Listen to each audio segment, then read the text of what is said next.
In this video, I'm hopefully going to save you 6 months to a year or more of wasted time. I'm starting off with a pretty controversial statement, and that is that as a solo founder, SaaS ideas just don't matter. So before we get into that, who am I and why should you even listen to me? My name is Tobey Asakwe. Before starting my SaaS business, I was a software engineer at Google. I actually quit to go on this entrepreneurship journey in January 2023. I went through 4 different niches before finding one that actually brought in profit. I tried making software for vocal teachers. I tried making software for e-commerce merchants on Wix. I tried making software for businesses using Airtable. And then finally, I landed on Shopify apps. First Shopify app made $0, and the second will hit 10K MRR in just a few weeks. I debated whether to share that number at all, but I feel that it demonstrates how much I've learned, and that's a bit of credibility. So what's the problem with ideas? If there's one thing I want you to take away from this talk, is that ideas operate in fantasy, not reality. The harsh truth is that in reality, businesses take a lot of time to work and build. There's no such thing as just shipping it and then happy ending. Honestly, there's a lot of blood, sweat, and tears between the start and your first dollar. Founders, especially technical founders, tend to choose ideas based on how fun they would be to build rather than how viable the business model is. Great example, almost every coder can relate. It's a social media app. In 2019, I created an app called Reel. It was basically supposed to replace Twitter. As you can imagine, it didn't take off. I approached it as, this would be a really cool app to build. I'd have a lot of fun sharing it with my friends. But the reality of a social media app is that you're actually trying to build up an advertising network, which is a totally different goal. Ideas place a lot of pressure on us to be unique, when in reality, every good idea has competition. Sure, there's a first mover advantage, but if you're the first mover, there's typically going to be a second and third mover if the idea actually has legs. I think part of the reason for this is that the ideas themselves are kind of just worthless in a vacuum. So to make them sound like they have value, we try to say, no one else is doing it. It just doesn't matter, man. It just doesn't matter. The most important thing is, are you serving people who can pay you? Do they want to pay you? And do you actually know what to do to build a good product and put it in their hands? Some common terrible advice on the internet is to scratch your own itch. Man, I could go on for a long time about everything that's wrong with it. But really, if I had to sum it up, it's really bad advice for beginners, because if you've never run a business before, you don't know what problems business owners have. The only thing you could do is start a consumer business from your POV. For example, you can start an e-commerce, you can launch an info product, you can do a consumer app if it's based on your own problem. But the thing about, most viable SaaS ideas that are realistic to make money, you kind of want to be looking at B2B instead of B2C for the most part. A lot of time, if you just look at a problem you have, it's going to end up being something really nice to have, but not necessary. A smarter approach is to scratch other people's itches. Really, you just want to talk to people. Find some niche of businesses that you can reach. Honestly, if they have an online community, like if there's like Shopify, they have forums, communities, people are on Twitter, etc. There are companies that sell things. Maybe they use HubSpot or another CRM. You can find them just by making a LinkedIn profile, and they'll appear in your DMs. All sorts of niches of businesses you can reach online. Just pick one and start talking to people. Do a little research and figure out, what are people actually paying to solve? That gives you an idea of what problems have business value in their eyes. And when you talk to people, that's when you're going to find out the issues that the current solutions have. And that's where actual ideas will come from.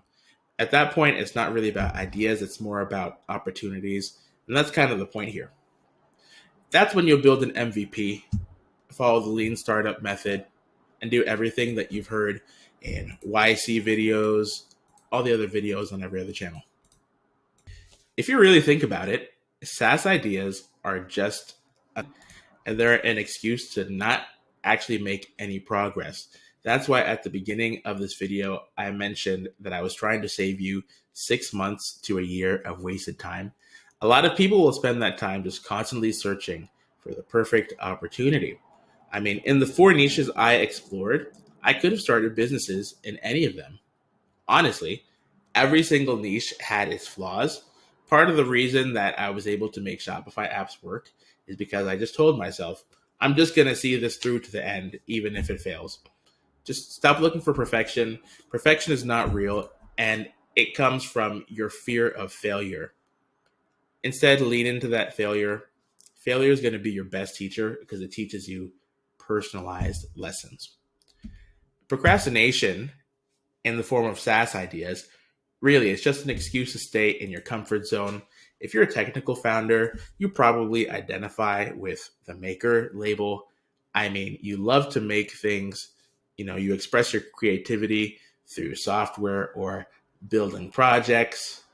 And I got to be honest with you, there's nothing wrong with that, but you kind of have to understand that when you cross the line from hobby to business, it becomes less about building something cool and more about meeting customers where they're at, solving a pain point, delivering a solution to a real problem, and helping other people reach their goals. So we've spent enough time bashing ideas. Let's talk about what you should do instead. If there are three pieces of advice that I could give you, the first is learn to recognize viable opportunities. Honestly, as long as you put in the time to do a little research and actually have conversations, it's going to be relatively straightforward to recognize viable opportunities. And then you can assess, am I the right person to build the solution to this problem? Instead of being in a place where you're like, I don't even know what problem I could possibly solve. You need to have conversations and draw conclusions based on qualitative data, at least in the early stages. Because let's be honest, if you have no customers, you just don't have enough data points to be able to say, oh, this happens because of this. You can't really figure out cause and effect relationships if you don't have a lot of data. So instead, that's where talking to people and making educated guesses comes in. Trying to overly rely on quantitative data is usually what happens when you want to avoid talking to people, which is also the same sort of. Lastly, you should commit to learning by doing instead of staying trapped in analysis paralysis. Let's look at what makes a viable SaaS business, and then I'll give you a couple of examples. It needs to solve a real problem. The whole thing about scratch your own itch that I hate is that it makes people think that minor inconveniences are viable businesses. It just doesn't really work that way. This is why a lot of the time people say, I'm going to make X app, but with a better UI or a better UX, and then it doesn't sell any copies. Because that's not usually the actual problem. It's mainly a nice to have, right? Ideally, it's a recurring problem. There are other business models that are not recurring that are perfectly valid. I see this happen a lot in the indie hacker space. There are lots of people who make, SaaS boilerplates. There's nothing wrong with making a SaaS boilerplate, but if you think about the nature of the problem it's solving, it's about enabling you to start a project quickly. And that's something that only really happens once, unless you're somehow launching multiple businesses in a short time frame, which usually means that those businesses are not very successful. The problem should involve some level of scale. This might be a controversial opinion, but honestly, software without scale, it just creates more problems than it solves. A great example is a productivity tracker, like a to-do list app or whatever. People usually use those to try to make themselves more productive. And for the first couple of days, it seems like it has some results, but over time you realize that it creates a new problem for you. You have to establish a habit of using the app, and you have to learn the app in the first place. So for an individual, you'd probably just be better with pen and paper, or just, getting help with whatever obstacles are in the way of your organization. But in the context of a business, maybe you have 1,000 employees and there are all sorts of tasks and action items to pay attention to. Now, a productivity tracker app could have some value because it could help you measure how productive are our employees. For the investment we're putting to payroll, what are we getting out? Where are the inefficiencies in our operational structure? That's why scale makes a difference. And lastly, people need to be willing to invest resources into solving this problem. There are a couple books written about this, and I'll mention them at the end of the video. But a common trap people fall into is they get a bunch of people who say, yeah, I would totally pay for that. That word would is like a massive red flag because, they're not actually paying for anything that solves their problem in actuality today. And people will be like, oh, great, that's a validation. I'm going to spend 6 months building this app. And then at the end, the person's like, sorry, I'm not going to pay for this. So honestly, usually you're looking for a B2B problem that you can solve with software. So as a bonus for staying this long, here are some examples of viable SaaS businesses. I think I wrote out 5. So a Shopify app that helps merchants recover sales from abandoned carts. There are tons of these, and it's pretty easy to see why this is a good idea. It's aimed at a specific niche of business owners, Shopify merchants, right? It solves a recurring problem. These brands are investing hundreds, thousands of dollars into ads every day to get visitors to their site, and a non-trivial percentage of those people don't pay. And some of those people actually do make it to the cart page or the checkout page, and for some reason or another, they don't buy. But an app that helps you get some of those people across the finish line is going to help that merchant make a bigger return. A monitoring platform that helps software businesses quickly respond to and resolve critical bugs. I use Sentry. I can tell you from firsthand experience, Sentry has saved me money by catching bugs early. If you don't catch bugs early, you're probably going to lose customers, both new customers and existing customers. And bugs are just a natural aspect of software development. It's a recurring problem.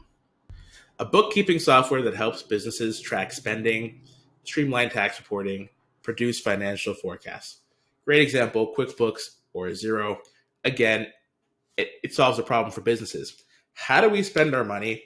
Are we going to go bankrupt in 3 months? Can we make payroll? All these questions. It's a software that helps you answer these questions. If you only had 1 or 2 transactions a month, you wouldn't need software. But if you're a bigger business where you have thousands of transactions per month, if not per day, you've got the scale aspect that comes in and makes software very useful. A social media management tool that enables businesses to grow their presence on multiple channels with less manual effort. Again, it solves the problem. Growing on social media takes a ton of time. It just does, especially if you're on like Twitter or LinkedIn where you have to comment on a bunch of people's posts. I mean, I've seen some apps that come out that let you write comments using AI. Again, it's solving the problem of it takes so much time. You've probably heard you want to help a business save time, save money, or make money. Pretty simple, right? Last example, a firewall that allows businesses to prevent being DDoSed. I put Cloudflare as an example. I know they do 1.5 million other things, but for a while, that's what they were most known for. If you were a big business at that time, even today, you're going to have people trying to take your business down and charge you a ransom to bring it back up. So lastly, let's talk about some resources if you want to get started on the right foot.